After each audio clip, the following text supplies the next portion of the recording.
AGRIC Today. This is a program where we bring to you happenings in the world of agriculture when it comes to innovations and new technologies.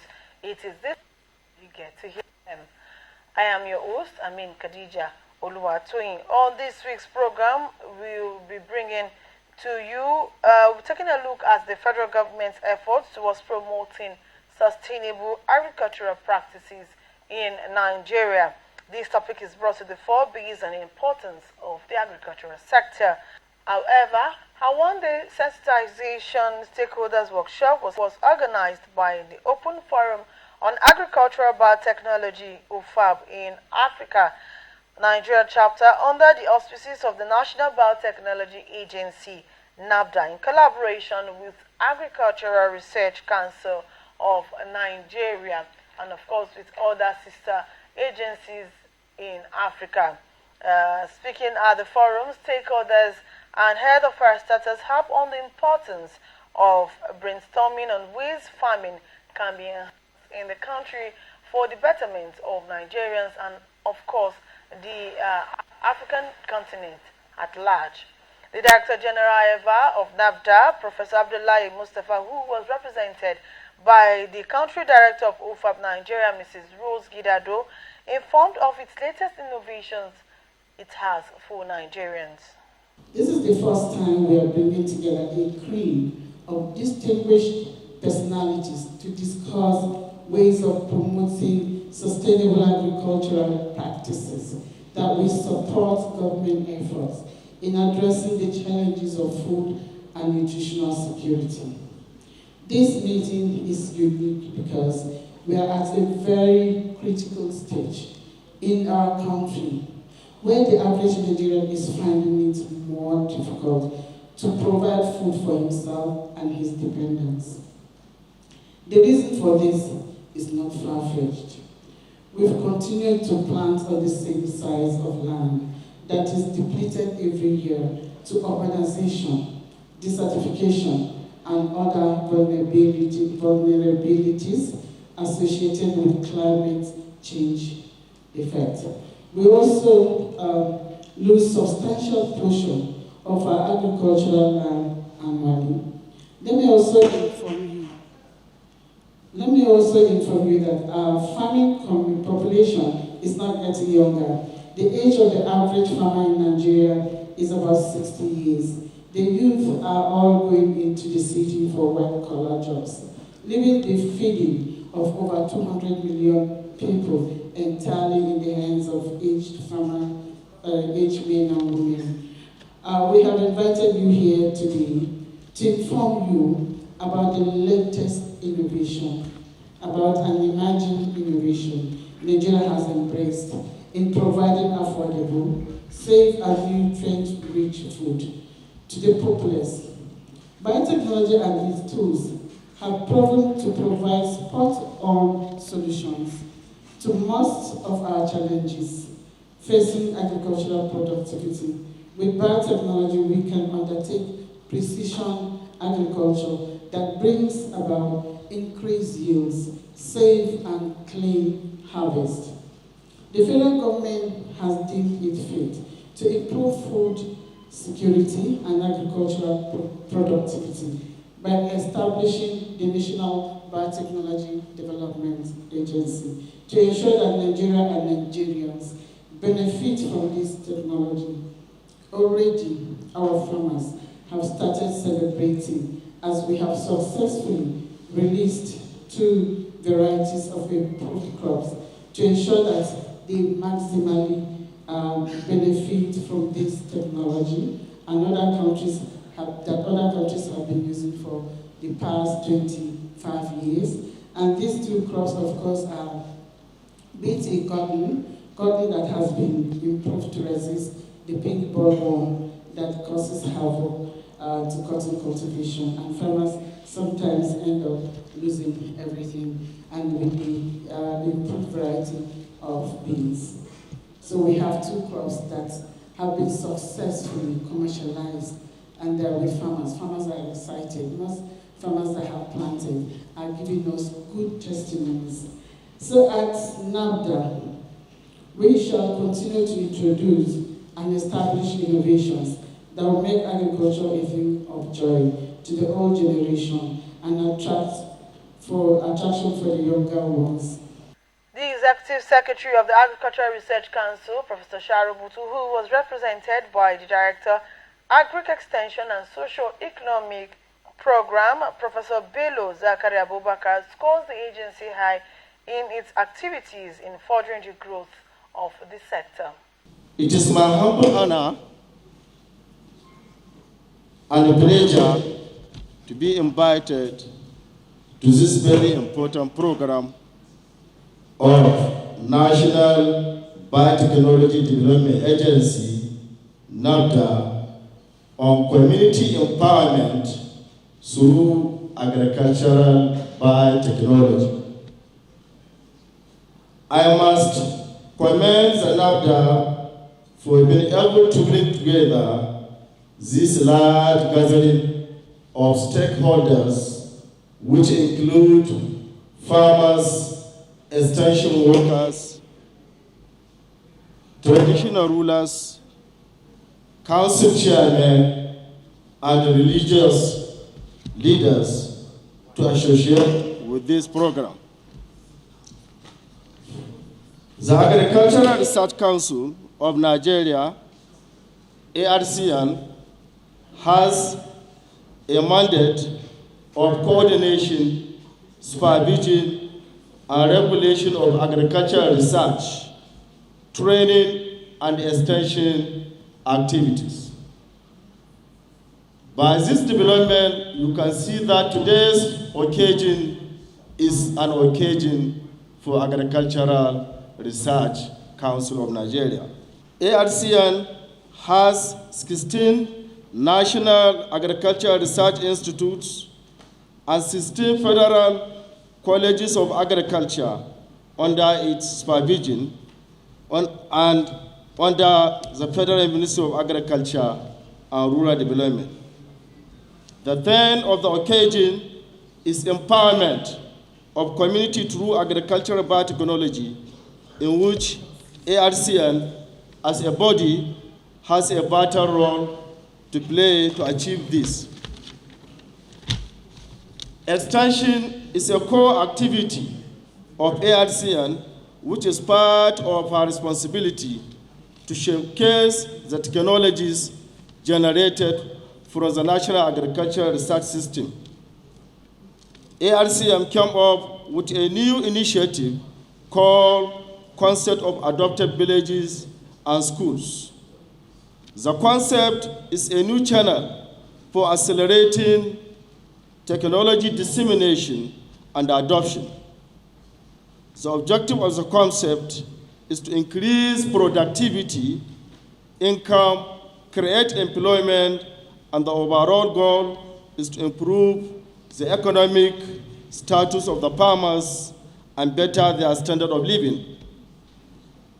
The concept is already implemented in 3 area councils of FCT since 2013, which are Karshamak, Kiyikuje, and the Kau Bari area councils, while the remaining 3 areas councils were just brought into the concept in 2021.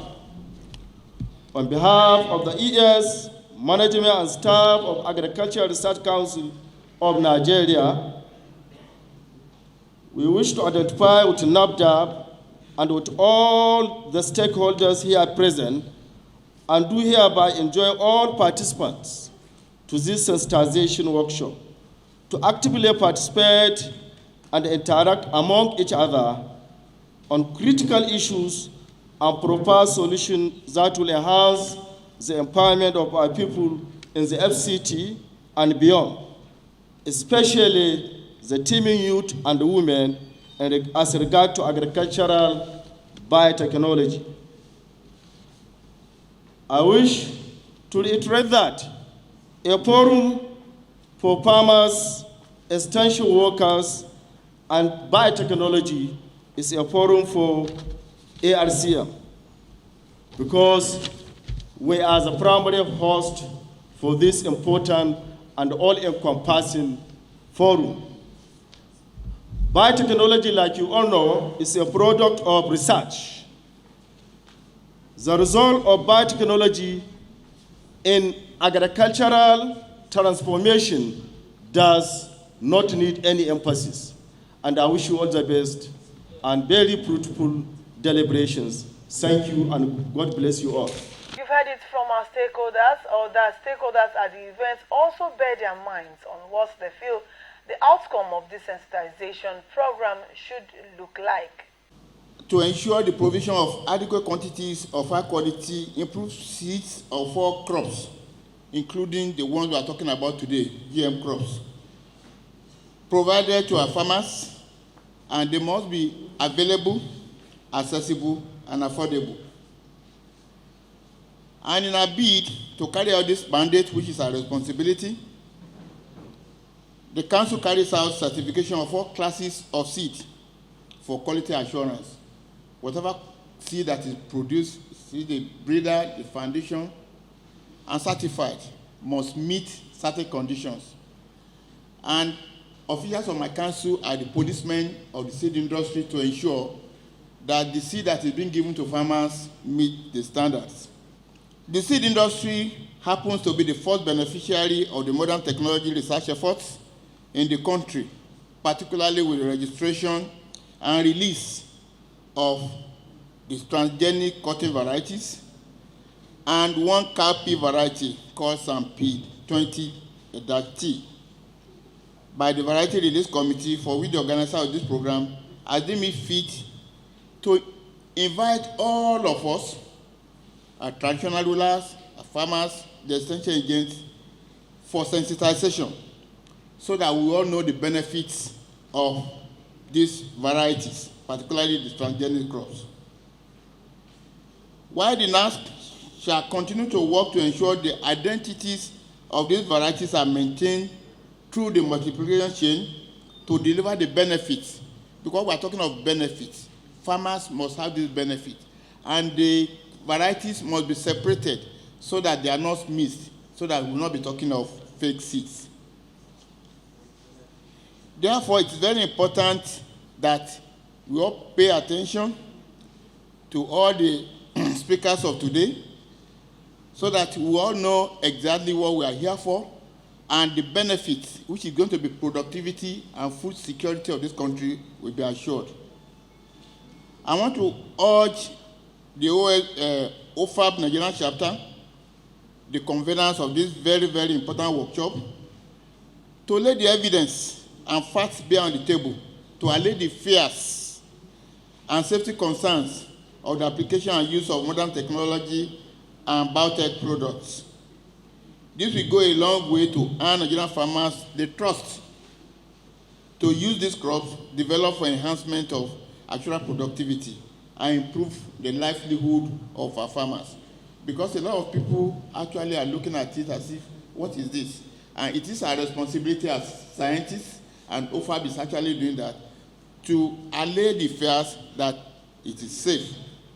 Traditional and religious leaders who were also invited to the program also harp on the importance of farming and why the federal government should put in place mechanisms in ensuring that this sector thrives. Many people think farmers are poor because we only do it for subsistence. We are only able to feed our families and all that. It is far beyond that. Agriculture or farming should be looked upon as a business. And there is no game changer better than the GMO or biotechnology in agriculture. And I will tell you the story of the PBR cowpea that we are celebrating today. Some time ago, a few months ago, I believe, in Kano, we did a ceremony releasing PBR cowpea commercially. And I took a sample and planted it on my farm. The beauty of it is that normally when you plant beans, you spray like 8-10 times against many insects and all that. But with the PBR, I sprayed only twice. And the yield is about 3 or 4 times than the beans that I used to plant.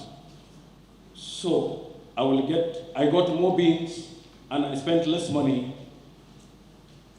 And that was my gateway to helping my friends, brothers, and visitors, and all that.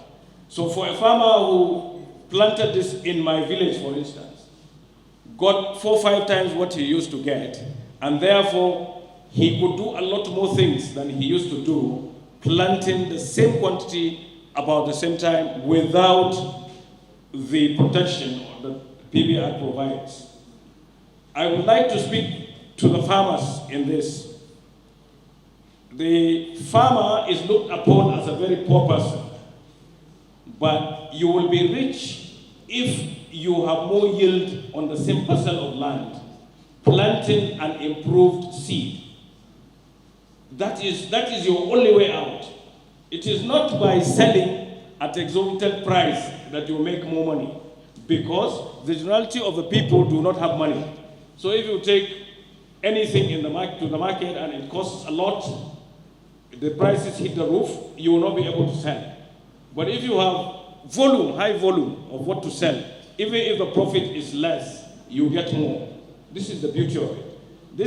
Many crops are going to come on, and we have been eating many crops that are genetically modified, but without knowing it. Now, this opportunity is here now. Anything that is genetically modified, before it even is released commercially, we have the Biosafety Agency represented by Madam here. They make sure that they do all the scientific investigations to be sure that that is safe before the farmers are given. So anybody who tells you that there is a connection between disease and GM is lying to you, because from 2017, I became converted to the genetically modified crops, because Madam Ofa is here. We went to the best university in agriculture in the world. It is called Cornell University. Most of if you've heard of Professor B.Y., who was in ERC and who developed Shika Brown, he trained there. So the university is unique. Even the United States and everywhere in the world, they look upon it. In 2017, there was a group of people, very eminent personalities, people who always said there was disease connection between GM and the health, the human health. They all came there. They were called the antis. The people who promoted GM were there. The professors of agriculture, professors of science were all there. We were all challenged in 1 week. Bring any evidence that there is a nexus between disease and GM. Nobody could bring it. Therefore, and knowing my background, I'm an architect. I design buildings. You are sitting here. If this structure was not safe, it would come on you. You will all die. I am able to say that it is safe for you. Come in. And you are here all. We will do this meeting and get out. This is the beauty of science. The beauty of science is that the GM crops that we are promoting here are safe. Eat them, nothing will happen to you. This is all I will tell my farmers. I'm not telling any other person but the farmers. The farmers will also listen to you, our leaders, the clerics, the pastors, everybody. When you go home, tell our farmers that it is safe to use this, and they will get out of poverty using it. We will all be going to our farms on very good jeeps, and some of us in helicopters, if we do this. This is the only way we will get out of poverty. You know what is happening in Nigeria. Everybody knows what is happening in Nigeria. The only way that people will see prosperity is by producing optimally. And the way you produce optimally is when you have a seed that resists the vagaries of weather, the incidents of insect infestation, and all that. And all these crops provide that. And this is all I will have to say, because my audience is the farmers. The scientists here have been peddling this. The visitors here will take away this. And I'm grateful for the opportunity to be able to talk to you. As a nurse, we are developing the varieties, but if the end users are not aware of the varieties, where will the variety go? It will remain on the shelf. So I would like to commend NAFDA for sensitizing the public to know and also derive from the benefits of those important products that are being developed. And also, I would like to also thank and commend the NASC for a very good job that they're making in trying to maintain the quality of this product that are developed in certifying the seeds so that the quality seed will reach the end users. For the participants, the religious leaders, it's a very important gathering that we need to sit down and pay attention to the discussions and also be open. Ask questions wherever you see there's need to clarify. Are scientists trying to change the God's creator or what? What the scientists are doing in trying to improve the crops, are they really trying to do that so that to benefit the masses? Do you have any burning issue in relation to the technology? Does the technology has a basis religiously or no? Please feel free to ask questions. This is the essence of having this kind of gathering so that we have a better understanding and also this will benefit our country. And that will also encourage the scientists that are working in developing varieties to do more, at least to save the country from hunger, at least to improve the food as well as nutrition enhancement for in the country. With all the technology we are seeing today, every one of them has its own side effect. But as we continue to develop, we can reduce the side effect to the barest minimum. And I think that is what the genetically modified foods are also trying to bring in. As far as religion is concerned, there are certain things that may go against religion. But then, as we move on with the development, we can eliminate them for the benefit of humanity. God will not come from heaven and develop things for us. We must use the intellect he has given unto us. So as much as we ask questions, we are still on the process of development. So if anything per se goes against our religion, we must not condemn everything because you cannot throw the baby away with the baby water. You must retain the baby so that at the end of it all, humanity can benefit in all. I want to express my gratitude to know that this important agency exists and it is working hand in hand with our FCT farmers to improve our seedlings, thereby improving our food production. We hope our farmers who are here will take good advantage of this workshop so that when they return home, they will improve, or they will use the seedlings presented at this workshop to improve their food production so that the FCT farmers will not only be able to feed FCT, but the nation at large. It is also very important for us, from the little knowledge we have had, that GMO gives you high yield.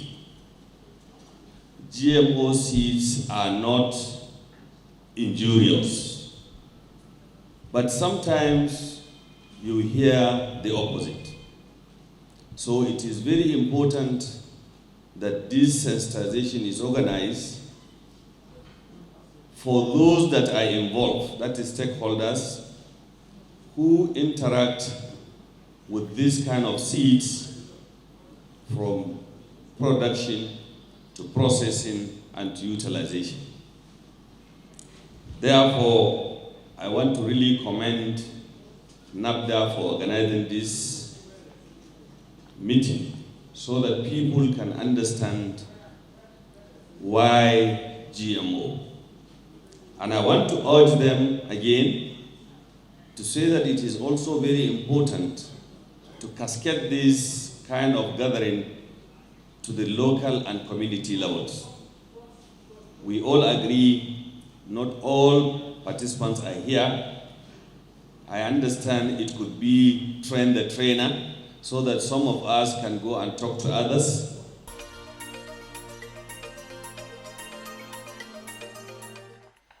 We've heard from so many stakeholders, ranging from the traditional leaders to heads of federal government parastatals, private farm owners, local farmers, and of course traditional leaders who of course believe that if agriculture has this sum of attention, it's going to go a long way in bettering the lives of Nigerians and of course the world at large. Biotechnology, however, is said to be one of the safest way of farming in world over. That's how we draw the curtain on this week's episode of AGRIC Today. We hope you enjoyed every bit of your time you spent here. Don't forget to like our page and of course subscribe to our YouTube page on ARCN Television and Radio on YouTube. And I remain your host, Amin Khadija Oluwatoyin. Catch ya. Thanks for joining us.